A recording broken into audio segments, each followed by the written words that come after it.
I almost want to type to a beat when writing about the early access launch we're celebrating today for Crypt the Necrodancer, as the game trained me into pecking away at my keyboard to the game's astounding soundtrack. It is by far one of the most unique games I've ever played this year, and it's so refreshing to see in the roguelike genre, which has become flooded with countless all too similar variations, becoming yet another flavor of the year genre along with MOBAs. In order to make something fresh, developers need to think outside the box, and one option I've seen lately with various games is taking the route of genre mixing. While genre mixing is far from new or even a rare concept, the route that Crypt the Necrodancer takes leaves you questioning how it will work exactly. I questioned the same thing when Harmonix revealed their arena shooter meets rhythm game, and after trying it, I wasn't personally feeling the experience, leaving me thinking maybe rhythm games weren't meant to be mixed with other genres. Crypt the Necrodancer ended up surprising me, however, and even had me rocking to the beats as I played, and I was instantly understanding the gameplay and feeling it. Even though I never realized it, I see now how the two genres can work so well together thanks to the turn-based and grid-based movement that many roguelikes are known for having, which can easily be synced up to the beat of a song.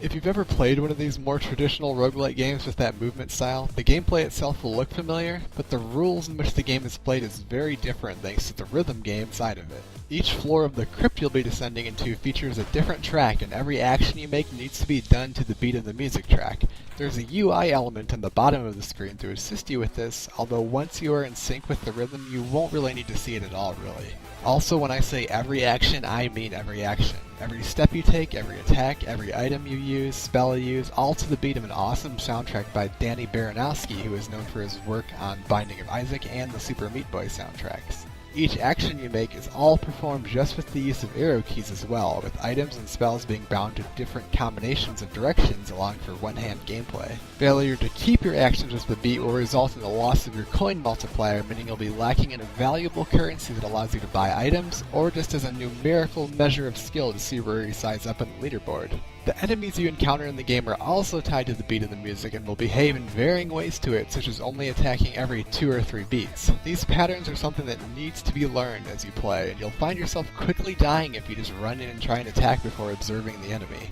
If a player is really struggling with a certain enemy type, the game does offer training rooms for each enemy type, which was very helpful as sometimes it is way too hectic mid-level when you encounter a new foe to effectively learn the strategy to take it out. While there is a huge roster of different enemy types, I didn't find it that difficult to start remembering the pattern of each one. However, the difficulty will start to ramp up quickly with more complex behaviors in later areas. Assisting you on the way in each of your rhythm-based adventures are various hidden treasures and a shopkeeper that amusingly sings to the music and sells helpful goodies. You'll find gear that gives you various statistical boosts, usable items, spells, and a special diamond currency that you'll use in the game's starting hub. This hub area is home to several entrances to the game's different areas and modes, essentially functioning as a playable menu of sorts. It is also home to a few different shops that you'll spend the mentioned diamonds at to unlock permanent character upgrades, as well as new items to discover during runs, giving a nice sense of progression while still not giving you too much to make it excessively easy. Some roguelikes offer far too much permanent progression, which really takes away from the difficulty that the genre is known for, and for this reason I like that they limited it, keeping it a satisfying enough level.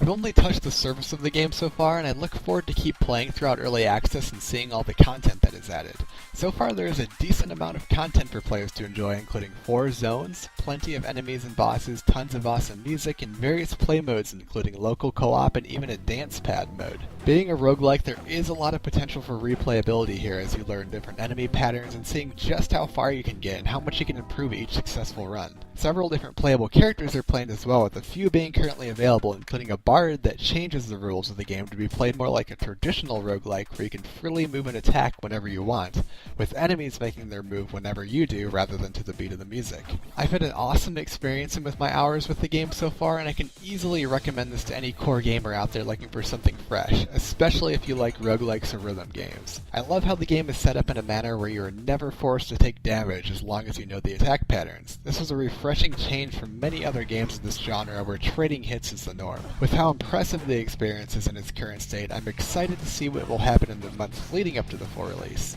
The game is available today on Steam Early Access for $14.99, which might seem on the higher end for a game of this genre, but I feel in the end it will be worth it considering the unique gameplay twist, great soundtrack, and the amount of playtime that many will likely get out of it. Stay tuned in the future for our full review of Crypt the Necrodancer when it leaves Early Access.